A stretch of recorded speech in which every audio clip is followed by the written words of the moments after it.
Graças a Deus. Recebam todos a paz do Senhor. Que alegria voltar a esta casa. Esta que é a minha casa.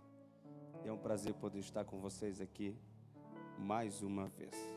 Eu quero aproveitar, vou fazer isso antes da leitura, intensificar aqui minha palavra de gratidão nesse altar, por voltar a esta casa, revê-los e revê-los bem. Quero agradecer a Deus pela vida do pastor Jarmuth, louvar a Deus pela sua vida, pelo prazer e o privilégio de desfrutar, nem que seja pouco, mas da sua amizade, do seu carinho, da sua confiança. Eu sempre falo isso porque sei do nome, do peso, que é poder carregar o nome de amigo do pastor Jarmuth Jordão. Esses dias, numa roda, quando eu contei a história, alguém disse: rapaz, você ganhou na Mega Sena. Pastor Jarmuth disse isso mesmo. Eu me sinto muito honrado mesmo. Privilégio, pastor Jarmuth. Sempre que o senhor precisar de mim, a hora que o senhor precisar, da maneira que o senhor precisar, eu estou à sua disposição. Deus continue abençoando o senhor, a pastora e toda a sua casa, de uma maneira muito especial. E no seu nome, pastor Jarmuth, eu quero abraçar todos os pastores, todos os líderes, a família Devec, que está aqui esta noite, todos os pastores, líderes de todos os departamentos, sejam todos abraçados. Eu acredito que você está feliz em ser abraçado pelo ministério sacerdotal do pastor Jarmuth Jordão. Deus continue abençoando o senhor, tá bom? É um prazer muito grande estar aqui com a Arielle Bonatti. E eu tenho uma invejazinha sua, porque você pode falar que é a ovelha do pastor Jarmuth, né? Eu conversando com o pastor Fábio, né? Minha esposa é de Curitiba, meus filhos nasceram aqui. E sempre bate aquela vontade de voltar. E sempre quando bate aquela conversa, a gente fala o que a gente sempre conversou, eu e o pastor Fábio, né? Se vier para Curitiba, é aqui o lugar. Mas até que dia fica o pastor Jarmuth Jordão aqui, não é? Aí a gente faz essa pergunta, e você tem o prazer de dizer minha casa, né?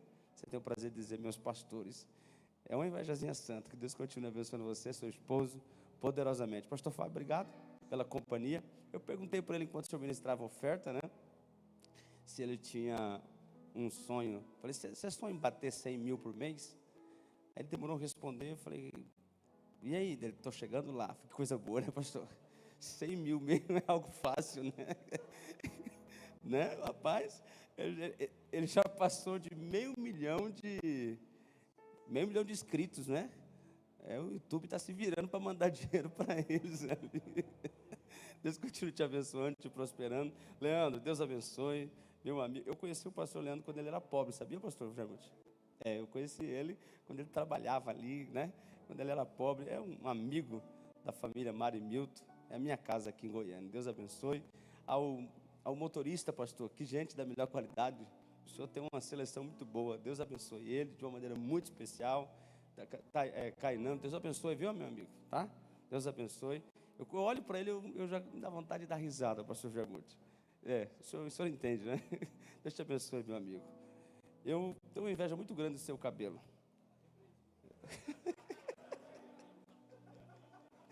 Eu disse para ele um dia, se eu não tiver teu cabelo, você vai ficar careca.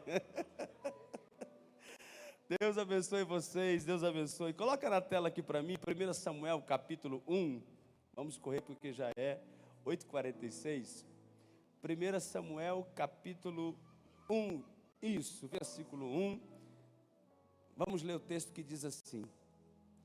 Houve um homem de Ramataim de Zofim, da montanha de Efraim, cujo nome era Eucana, filho de Jeroão, filho de Eliú, filho de Tou, filho de Zufi, o Efrateu. Este tinha duas mulheres. O nome de uma era Ana e da outra Penina. Penina tinha filhos, porém Ana não tinha filhos. Subia, pois, este homem da sua cidade de ano em ano para adorar e sacrificar ao Senhor dos Exércitos, em Siló. E estava ali os sacerdotes em Siló, os filhos de Eli, Ofni e Finéias. E sucedeu que no dia em que Eucana sacrificava, dava a ele porções de sacrifício a Penina, sua mulher, e a todos os seus filhos, em algumas versões, filhos e filhas. Porém, a Ana dava uma parte excelente, em algumas versões, porção dobrada. Porquanto ele amava a Ana, porém o Senhor lhe tinha cerrado a madre. Quantos podem dizer amém por esta palavra? Faz um pé de meio assustador. Pode vir, tá? Pode vir, tá bom? Não é novidade que vocês são pastoreados por uma das mentes. Isso não é no campo da amizade, nem humano, é no campo do reconhecimento. O pastor Jair Jordão é uma das mentes pensantes desse país. Então vocês são muito bem alimentados, sem falar daqueles que por aqui passam para expor a palavra ao seu coração. E como dizia alguém a nós hoje, o pastor Jamute também passa pelos... São muito bem alimentados. E eu gostaria de fazer uma pergunta. Não sei se você esteve aqui das vezes passadas, que eu ministrei, mas eu carrego uma frase comigo. É do meu ministério. Pentecostal não fala, pentecostal grita. Gostei desse glória a Deus aí, viu? Depois eu gostaria que você dissesse alto. Se você fala baixo, eu vou dizer repete. A gente gasta tempo, que aquele horário está correndo. Vou fazer uma pergunta e eu sei qual é a tua resposta. Só gostaria que você gritasse. Coloca a voz. Eu li 1 Samuel capítulo 1. Um contexto histórico e conhecido. Quando se abre no capítulo 1, seja para pregar, cantar, para escrutar, ensinar. Abriu o capítulo 1 de 1 Samuel. Responda alto. Sobre quem você entende que alguém vai pregar? Saiu sortido. Sobre quem? Perfeito. E não está errado, mas se entende assim, porque na minha humilde opinião, foi pouco aclarado, intensificado, pontuado algumas verdades dessa história. Eu gostaria de destacar, antes de entrar na mensagem que está no meu coração. A primeira delas, se fala sobre Ana, se constrói mensagens, louvores, teatros, interpretações sobre a história de Ana, só que não reconhecem a verdade da história do capítulo 1. Qual? A história não é de Ana. Eu sei que surge assim com certa estranheza, porque você se acostumou com as mensagens sobre ela, com o legado dela, na história que ela construiu. E quem sou eu? Não tenho nome para isso, nem se tivesse, eu teria prerrogativa para desconstruir, e essa não é a minha intenção, mas recolocar, pastor Jarmuth, no lugar, uma verdade que no meu contexto, na minha interpretação, foi erroneamente passado à igreja. Essa história não é de Ana, é a primeira pontuação que quero compartilhar convosco. Essa história não é de Ana. O texto não começa dizendo e uma mulher, o texto começa dizendo e um homem, de Ramataim de Zofim, das montanhas de Efraim, cujo nome era Eucana. A história do capítulo 1 é de Eucana, Leandro. Ana vai ganhar protagonismo pela linda história que constrói, pela vinda de Samuel, a história bíblica, mas a história, o protagonismo central da titularidade dessa história é de Eucana. Segundo, depois de entender que a história é dele, o texto vai mostrar por que a história é dele. A história é dele porque a árvore genealógica aqui é dele. A árvore genealógica já aparece no primeiro versículo do capítulo 1. E um homem de Ramataim de Zofim, das montanhas de Efraim, cujo nome era Eucana, filho de Eliú, filho de Tou, e vai dando ali a cadeia perfeita, completa da árvore genealógica dele. E por que a história é dele? Porque a árvore genealógica não é dela, é dele. Ela entra na história dele, constrói uma belíssima história, porque ela vem para a vida dele. A história é dele. E por que a história é dele? Segundo, porque a árvore genealógica é dele. Terceiro, o problema dessa história aqui não é de Ana, também é dele. Não, peraí, pastor, peraí, a gente prega, canta sobre ela que tinha amado encerrada, foi ela que não deu a luz, ok, mas dessa história, Ana não tem culpa de nada, o problema não é dela, não é ela que tem que dar filhos para que a sua árvore genealógica não quebre, é ele que tem que ter filhos para que a sua árvore genealógica continue. Pastor, o senhor está querendo dizer que Ana não ter o prazer e o privilégio de dar filhos não é um problema? Não é isso que eu estou dizendo. Eu estou dizendo, Joe, que aqui a história real e a problemática dessa história é dele e não dela. Primeiro que a história é dele. Segundo que a árvore genealógica também é dele. E o problema, pastor? Dele também. Se Ana não desse à luz, Ana seria mais uma mulher nas muitas estatísticas. Ou você nunca conheceu alguém que não gerou? Você nunca soube da história de alguém que não foi mãe? Que não teve a honradez de produzir sobre a terra, de encher a terra?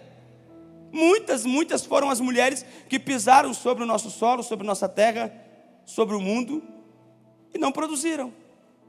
Ela formaria mais uma das muitas estatísticas de uma mulher que não pôde gerar. É um problema? É, mas nessa história o problema não é dela, é dele. Tanto que quem vai resolver o problema não é ela, é ele. Quarta, ele vai resolver o problema. Como que se resolve um problema no mundo natural? Através da lei. E é o que ele, não ela, vai fazer. O que ele vai fazer? Procurar a lei da poligamia, pastor Fábio. A lei da poligamia dava o direito do homem ter até 7 mulheres a fim de gerar. Então ele vai contrair uma outra mulher de relacionamento, Penina. Esta vem e resolve o problema dele, dando filhos e filhas. O problema dele em relação à árvore genealógica, a história dos seus pais, está em Penina resolvida. Por quê? Porque o problema não é dela, o problema é dele. Então nós temos em primeiro lugar uma história que é dele. Nós temos em segundo lugar um problema que é dele. Nós temos em terceiro lugar a demonstração plausível, muito clara nesse texto, que ele vai resolver o problema através da lei da poligamia. Quarto, o fato dele trazer uma outra mulher, se puder colocar o versículo 2 aqui na tela para mim, por favor. O fato dele trazer outra mulher não muda o que Ana era para ele. Este tinha 2 mulheres.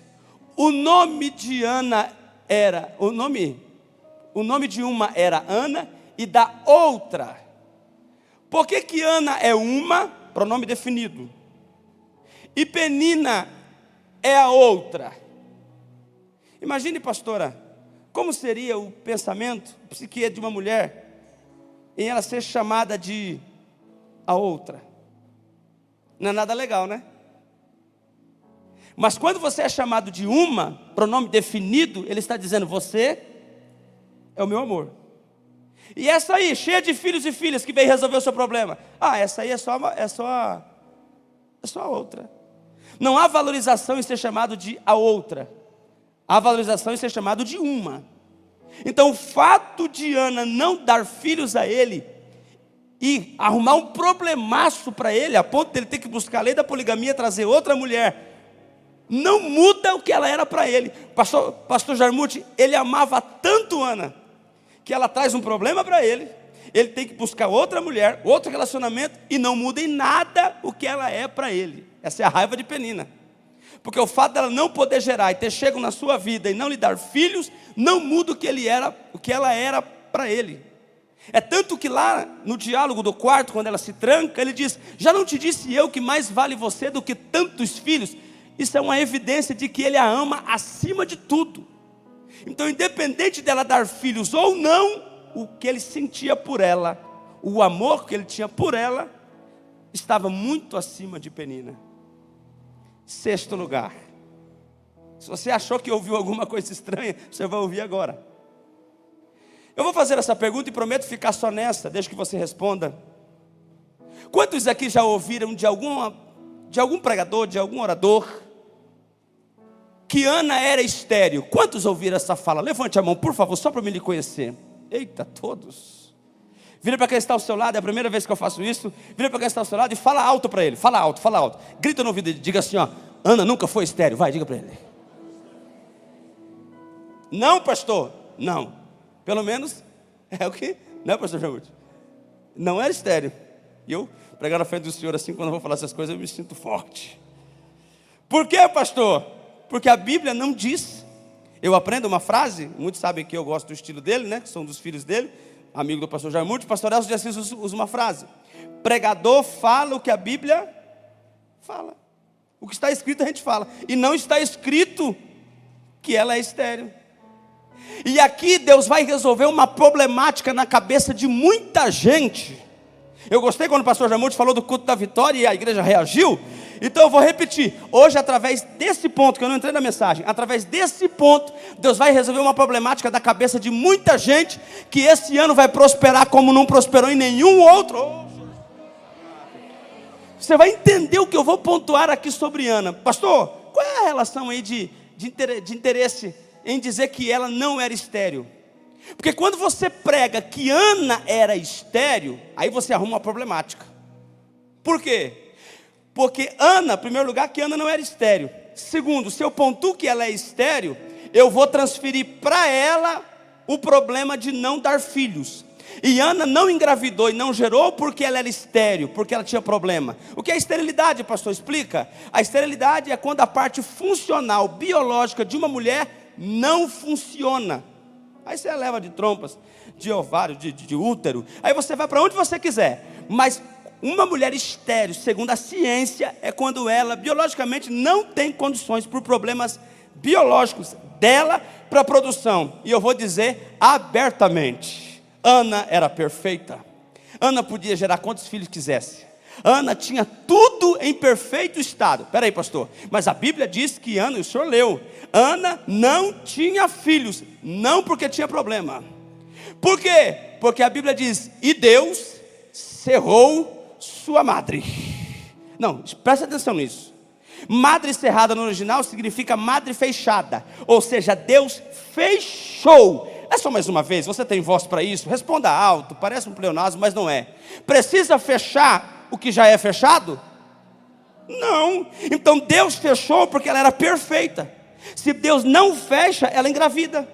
Se Deus não cerra a madre, ela ia gerar. Então Deus, querendo construir uma história grande para ela, Deus disse, eu vou fechar, para no meu tempo, e essa é para você, essa é para você, e no meu tempo eu vou abrir. Com isso eu explico aqui, aliás, eu explico, pastor Fábio, estou com vontade de correr aqui, pastor. Eu explico para você que o problema de não gerar não é seu. O problema de não produzir não é seu. O problema de não ter aquele carro, aquela caminhoneta, aquele apartamento, não é seu. Que é isso, pastor? Quando eu prego que a esterilidade é de Ana, eu estou dizendo que ela não gerou porque ela tinha problema. Aí vocês vão desviar e eu vou parar de pregar.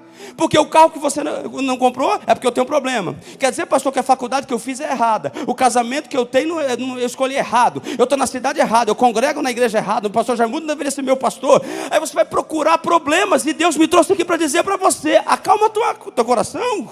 O problema não é seu. Você não casou errado, você não está na cidade errada, você não congrega na igreja errada. E por que, pastor, que eu não gero? Vou te explicar aqui também.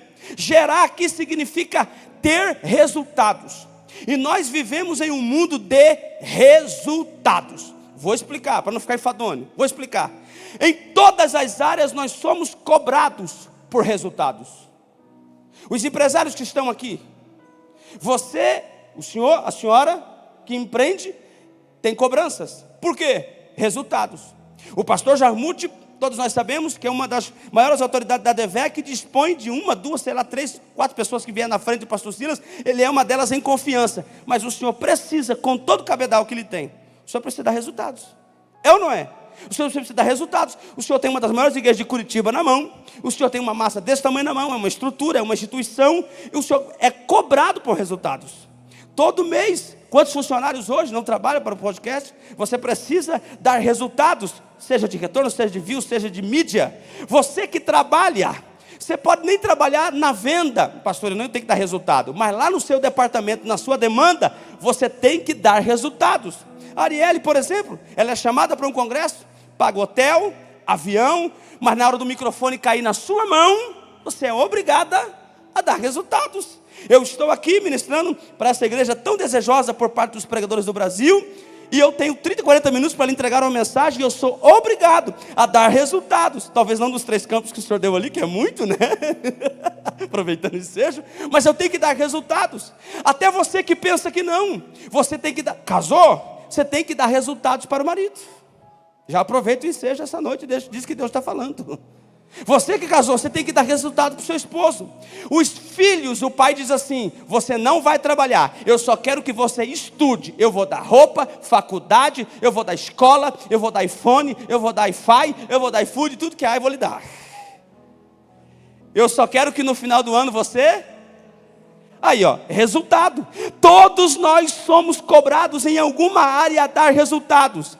Mas como que a sociedade mede resultado?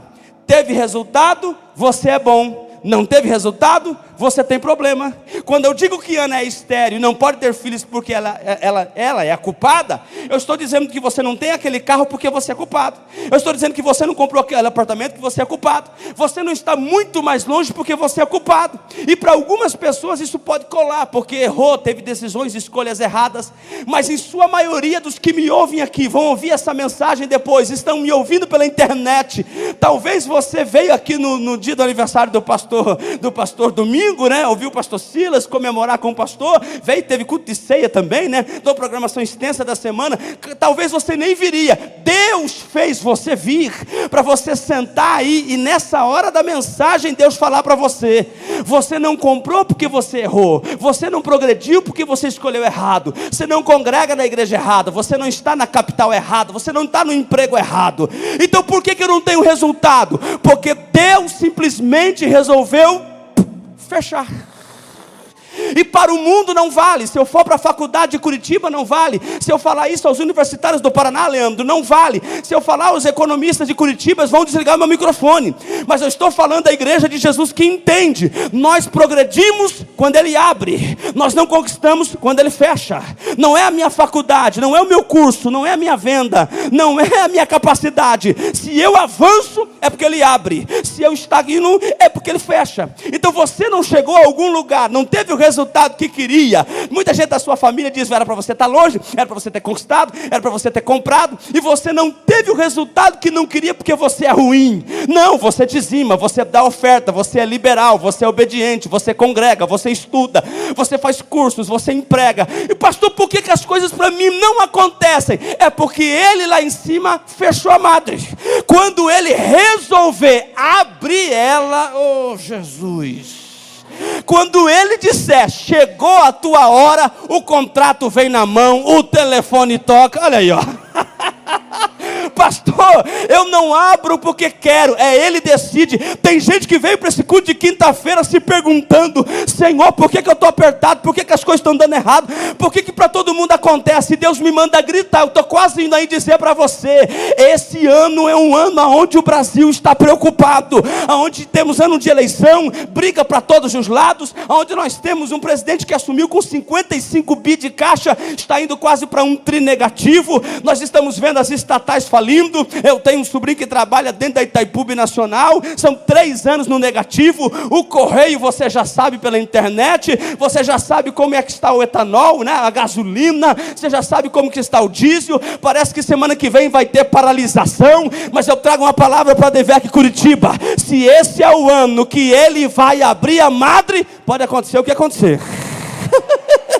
Se esse é o ano que você vai entrar aqui e o pastor Jarmuth vai ler a tua cartinha, na tua área pode falir, na tua área pode descambar. Se ele levantar a mão para a tua empresa e para a tua casa, gente levantando, oh meu Jesus, eu vou profetizar, pastor Jarmuth, esse não é o ano da política brasileira e nem da briga da economia. Esse é o ano de quem resolver abrir a madre. Se Ele abrir a tua, é o ano da tua vida. Quantos podem adorar a Ele? É Ele quem abre a madre. É Ele quem abre a madre. Então o problema não é você, o problema é o Deus que resolveu fechar a madre. Não adianta comprar seguidores, pastor. Não adianta ser amigo, com muito respeito, eu sou seu amigo. Não adianta ser amigo do pastor Jarmuth. Não adianta estar na porta cumprimentando o pastor Silas.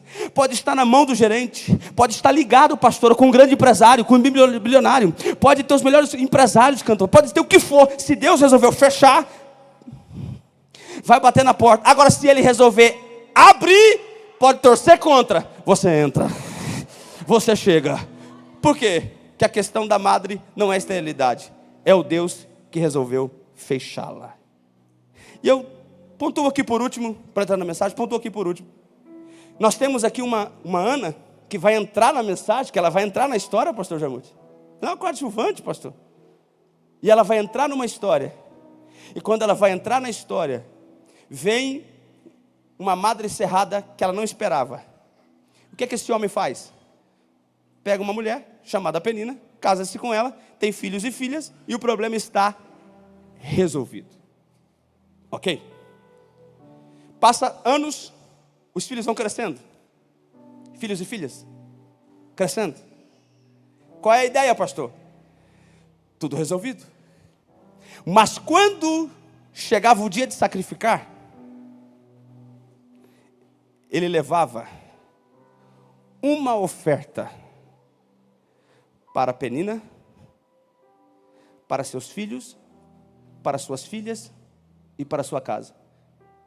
Aí, quando chegava a hora de dar a oferta para Ana, sabe o que ele fazia? Ajuntava tudo, dobrava e entregava para Ana. Eu imagino o sacerdote olhando e dizendo, está errado. A mulher que resolveu o problema dele não é essa. Os filhos que salvaram a árvore genealógica não são esses? E ele dá uma oferta normal? E para que arrumou um problema para ela? Essa aqui? É a que não pode dar filhos? Ele está dobrando? O que ele está mostrando?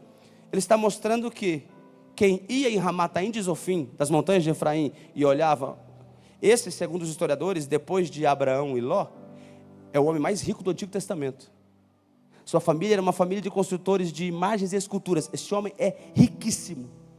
Você chega em Ramataim de Zofim, aí você olha uma fazenda, 2 mulheres, uma mulher que ele ama, uma mulher que lhe gera filhos, filhos e filhas, empregados, e você olha e fala, uau, que poderoso. Mas quando você vai, vou transferir, quando você vai para o templo, quando você vai para o culto, a Bíblia diz que lá, ele vai, em Siló, dar uma oferta maior à mulher que lhe arrumou o problema, que não lhe deu filhos, ao invés de honrar a mulher que resolveu seus problemas, e dos filhos que salvou sua árvore genealógica. É injustiça, pastor? Não.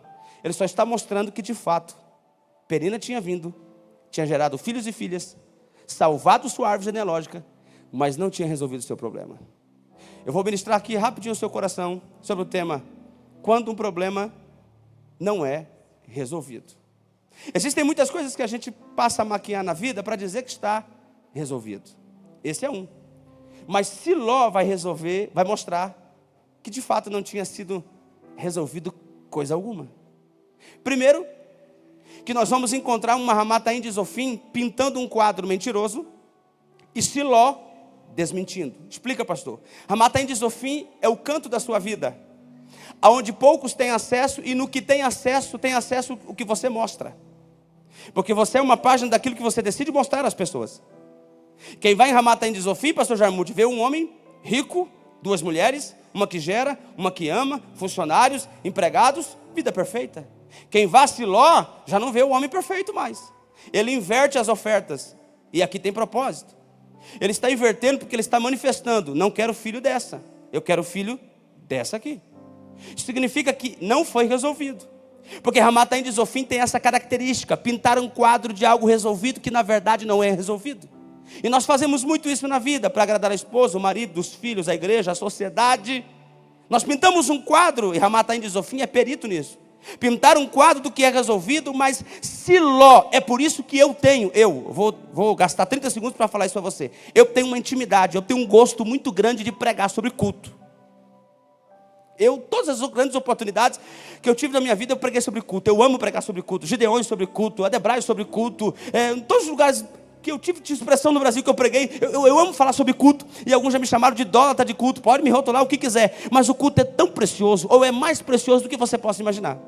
Perceba que Ramataim de Zofim, pastor Fábio, ele pinta um quadro e o culto em Siló vai desmontar. Na cabeça de muitos, quando chega a hora do culto, é mais um grupo de louvor que vai cantar, é mais um pregador que vai pregar, e é mais um culto que você vai ficar 1h30 aplaudindo, chorando ou sorrindo. E para Deus, a hora que chega o horário do culto é muito mais do que isso. É a hora que as mentiras de Ramataim de Zofim são desmentidas, porque aqui a verdade vem à tona. É por isso que muita gente tem medo de vir ao culto, corre do culto, não vem ao culto. Não é porque ele não gosta do pastor nem da igreja, é porque a máscara que ele desenha e constrói em Ramataim, quando chega aqui, ela é desconstruída, ela cai. E vou dizer mais, essa sociedade falida tenta fazer de tudo para mostrar que está bem, mas não está bem. O retrato é quando eles entram num culto. num culto cristocêntrico, num culto verdadeiro, numa Siló como essa aqui. É por isso que ele senta, não aguenta ouvir um louvor, uma mensagem, ele se derrete. Porque o mundo que nós assistimos é um mundo de mentiras. Eu vi o pastor Cláudio Duarte contando um casal que foi conversar com ele, fez uma viagem para os Estados Unidos, gastou não sei quantos $1.000, pastor Jarmuth. Depois de 6, 7 anos brigados, não se resolviam, viajaram para os Estados Unidos. Quando chegaram, pastora, se separaram. E aí o homem foi conversar com o pastor Cláudio. Por que eu fiz esse investimento todo? Postaram foto. Pensa nas fotos maravilhosas. Pensa, sabe, aquelas fotos da América, na Disney. Aí ele disse, pastor Cláudio, eu investi milhões, eu gastei dinheiro. Como que eu cheguei e divorciou? Ele disse, você pode ir para os Estados Unidos, você pode ir para a América, você pode ir para onde você for. A mentira que você vive aqui, não é a viagem para a Europa e para os Estados Unidos que vai mudar. Você tem que resolver teu Ramataim. Porque se você chegar na Siló, Siló vai desmentir. É por isso que para muitos o melhor horário do dia e da semana é quando chega o horário do culto. Oh, glória! Porque está cansado das mentiras de Ramataim. Eu vi essa semana agora, vai chegar no mês de agosto no Brasil, animalzinho, cachorrinho, gato reborn. O senhor sabia disso, pastor Jarmuth? Está chegando, está vindo para o Brasil. Não sei se alguém já encomendou aí. Hã? Vocês viram aquela mulher que estava na fila e tinha um bebê com insuficiência respiratória na frente e ela fazendo guerra? Foi chamado o repórter da Rede Bandeirantes porque ela queria que a filha dela, que o bebezinho reborn dela, gente, uma boneca, fosse medicada na frente do bebê verdadeiro que estava com problema respiratório. Essa é a sociedade que a gente vive. Eles pensam que ir para a Europa, que ir para a América, não estou dizendo que Deus não pode cumprir isso na sua vida, mas ir para a Europa, ir para a América, e postar foto no Instagram, postar foto do carro novo, não adianta, isso aí é mentira. Essa sociedade não tem alegria, eles não têm vida. É por isso que compra bebê reborn, compra animal reborn, vai vir cachorro reborn, gato reborn. Eu não sei o que eles vão inventar mais para tentar buscar alegria. Essa vida deles é mentirosa. Você não precisa de animal reborn, nem de gato reborn, porque aqui em Siló é a tua verdade, é a tua alegria. Aqui é o lugar que você se encontra para revelar as verdades. É por isso que eu costumo dizer que 1h30 que eu separo para vir ao culto da vitória, para vir ao domingo, para vir à escola bíblica, é o tempo que eu separo para mostrar as verdades da minha vida. Lá em Ramataim pintava-se uma mentira, mas quando colocava os pés em Siló, era revelado a verdade. É por isso que quando terminar o culto daqui 15, 20 minutos, você vai entrar na sua caminhoneta, no seu carro, pegar Uber, quem está sem carro, pegar ônibus, que eu não sei como você vai, mas você vai sair por aquelas portas com uma verdade cristalina. Você não vive uma vida de mentira. Seu Instagram não são fotos de mentira. Sua roupagem, seu carro, suas viagens. Você vive uma vida verdadeira. É por isso que vir à igreja não é um tempo de 1h30 para você passar. É um tempo de verdade para você mostrar. É um tempo de verdade para você mostrar. Essa é a primeira. Qual é a segunda, pastor? E essa é mais forte. A segunda é essa. É que ao mesmo tempo que Siló revela as mentiras de Ramataim, Siló, oh meu Deus, eu tenho até peso para falar isso, pastor Jarmuth. Siló vai consertar as mentiras de Ramataim. Vou repetir. Siló vai dar a vitória, o milagre que Ramataim não consegue dar. Vou ser mais preciso. Siló vai resolver os problemas de Ramataim. Vou confidenciar algo com vocês aqui antes de começar a terminar. Eu tinha 20 anos. Não sei se confidenciei o pastor Jarmuth que eu era músico. Eu era maestro, gostava da música, gostava de cantar, enfim. Eu nunca fui imaginar que fosse pregar. Eu gostava da música. Quando eu comecei a escola bíblica, que comecei a me virar para a palavra, lentamente ali em Foz do Iguaçu, onde eu nasci, eu fui a um congresso. Quem estava pregando era o pastor Marco Feliciano. E naquela época tinha 2 grupos de pregadores. Nós falávamos inclusive sobre isso, né? A linhagem do pastor Elson era um grupo de pregadores, e do pastor Feliciano era outro. Do pastor Feliciano eram os mais afoitos, os pentecostais, né? Aqueles, né, os mais assim de levantar a mão, joga a mão para cima, lembra? Igualzinho você fazia, levante a mão e está clara. Enfim, é uma geração boa. A do Elson era uma geração mais Bíblia, mais Josué Brandão, uma geração mais escola dominical. E eu me lembro que eu era desse grupo aqui. E o pastor Marco Feliciano foi pregar. E ele disse um dia, como se fosse hoje, tem uns 20 anos. E ele disse assim: Samuel nasceu em Siló. Eu me lembro que deu pano para manga. EBOs, os líderes da época, os ensinadores, caíram em cima batendo. Que irresponsabilidade. Ele foi feito em Ramataim de Zofim. E eu também, na época, iniciante, novinho, fui na onda. Irresponsabilidade. Como pode?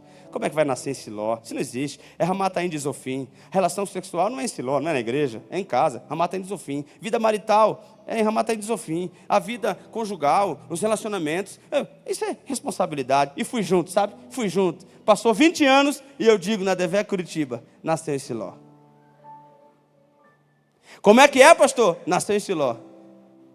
Meio estranho, pastor Jarmuth, mas nasceu em Siló. Por quê, pastor? Ramataim de Zofim, eles tiveram vida marital, relação sexual, afetiva, amorosa, de viagens, a recantos, a cataratas e a várias oportunidades. Nunca Samuel teve oportunidade de vir à vida. Samuel veio ao mundo por conta do voto de Siló e por conta da oferta de Siló. Isso significa dizer que em Ramataim se materializou o que nasceu em Siló. Então a nossa vida, Jesus. Então a nossa vida não é lá, é aqui. É que talvez eu não seja bom como o senhor para deixar isso claro. Nós recebemos lá, pastora, o que fazemos aqui. Sua prosperidade financeira lá é de acordo com a tua fidelidade aqui. O que você ia perder lá, não perde porque você dizima aqui.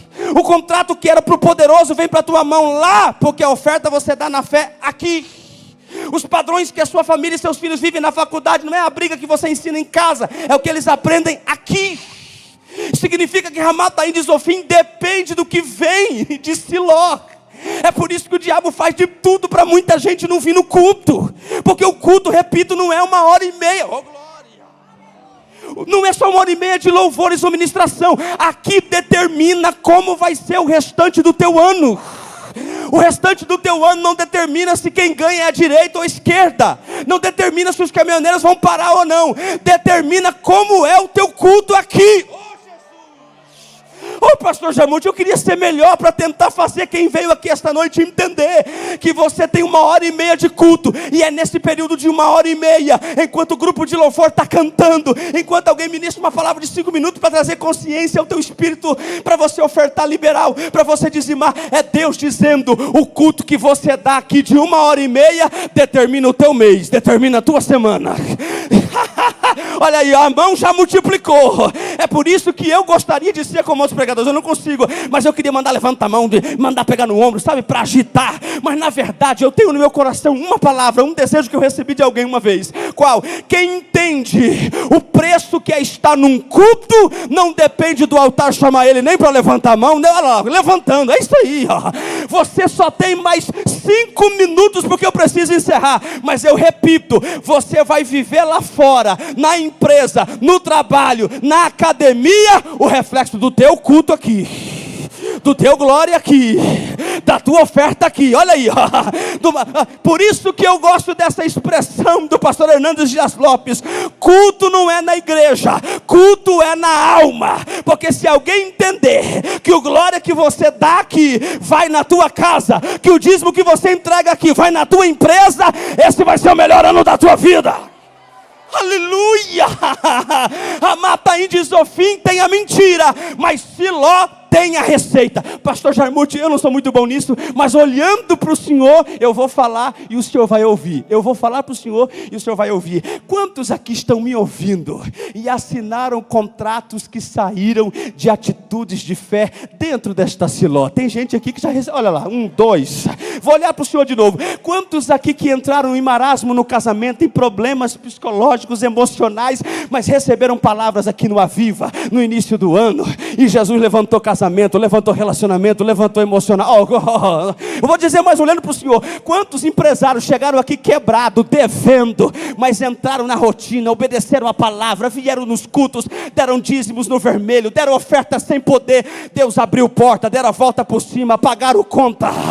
Eu não entendi, pastor. Eu não estou falando isso para emocionar você a vir para cá. Eu estou dizendo que quando você vem para cá, você tem a oportunidade de mudar o teu mês, de mudar o teu ano, de mudar a tua semana. Todas as vezes que chegar quinta-feira, que o diabo colocar uma impossibilidade, não vai. Você está cansada, dor de cabeça, você não pagou a dívida, você se lembra, hoje é culto da vitória, aonde eu determino o meu ano. Aonde eu determino a minha glória, o nome de Jesus. Eu vou profetizar, só recebe quem quer e glorifica quem crê. Esse ano ainda, você entra nesta casa e o pastor Jarmuth vai dizer o teu nome, o nome da tua empresa e do teu milagre. Levantou lá e eu repito a profecia. Esse ano é o ano que você vai contar o que Siló faz para a tua vida. Quem recebe? Quem recebe? Relai, chura, macandorema cheia. Oh, glória ao nome de Jesus Cristo de Nazaré. Levante as duas mãos para cima. Vai me passar o microfone ao pastor Jarmuth. Levanta bem alto. Diga comigo assim: Senhor Jesus. Não, ele não ouviu não. Senhor Jesus. Mi maior, mi maior. Senhor Jesus, se porventura o meu culto na minha Siló não está à altura do que eu preciso na minha casa, na minha empresa, diga alto, e na minha família, diga: recebe esta adoração que eu lhe entrego na minha Siló. Agora por 30 segundos. Entrega do jeito que você sabe, entrega do jeito que você gosta, entrega do jeito que você sente, entrega do jeito que você veio. Isso, isso. Eu já vou encerrar.